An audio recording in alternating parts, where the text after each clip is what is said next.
Hello friend, અમારી ચેનલમાં તમારું સ્વાગત છે। આજે આપણે બનાવશું હેલ્ધી ઢોસા। એના માટે મેં મગની દાળ અને મસૂરની દાળ લીધી છે। હવે આપણે ઢોસાનું બેટર બનાવી લઈએ। એના માટે મેં મગની દાળ લીધી, મસૂરની દાળ, એક લીલું મરચું અને બીટ।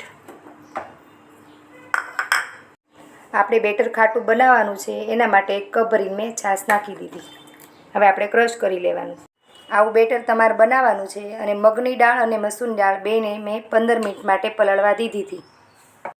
હવે આપણે બનાવશું ઢોસાની ચટણી। ચટણી માટે જોશે લીલું ટોપરું, દાળિયા, લીમડો નાખવાથી ટેસ્ટ બહુ મસ્ત આવે ચટણીનો, અને થોડી કોથમરી ને એક લીલું મરચું। અને મારી પાસે દહીં નથી એટલે હું છાશ એડ કરું છું, તમે દહીં નાખી શકો। અને સ્વાદ પ્રમાણે આપણે મીઠું નાખી દઈશું।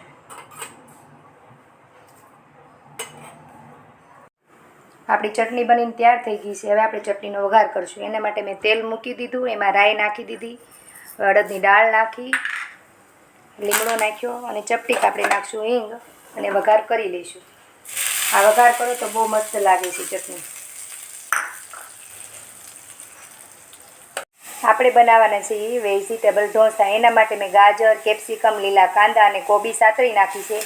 એ સતળાઈ જાય પછી આપણે ટમેટાં નાખી દેવાના છે અંદર, અને થોડી વાર આપણે ચડવા દેવાની છે બધી વસ્તુ। મેં ટમેટાં એડ કરી દીધા છે, હવે થોડી વાર આપણે ચડવા દેવાનું છે। બેટરમાં આપણે મીઠું એડ કરી લઈશું સ્વાદ પ્રમાણે, અને હવે આપણે બનાવીશું ઢોસા। લોટી મેં ગરમ થવા મૂકી દીધી હતી। હવે આપણે ઢોસા બનાવી લઈશું।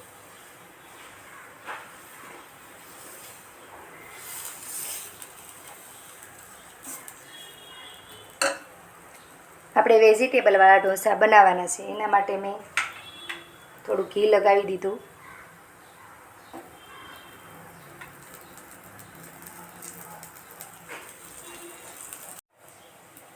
હવે આપણે થોડી ચટણી લગાવી દઈશું, બધાય વેજીટેબલ અંદર એડ કરી દઈશું, મરી પાવડર એડ કરી દઈશું, અને ગરમ મસાલો અને થોડી ગમતી કોથમરી। પેપર ઢોસો બી બહુ મસ્ત લાગે છે, બાળકો કલરફુલ જોઈને ખાઈ લેશે। આપણા ઢોસા બનીને તૈયાર થઈ ગયા છે ને એકદમ ક્રિસ્પી બન્યા છે, જોઈ શકો તમે, અને મસ્ત બન્યા છે। એકવાર જરૂરથી ટ્રાય કરજો। લાઈક કરો, શેર કરો અને સબસ્ક્રાઈબ કરો। જય માતાજી।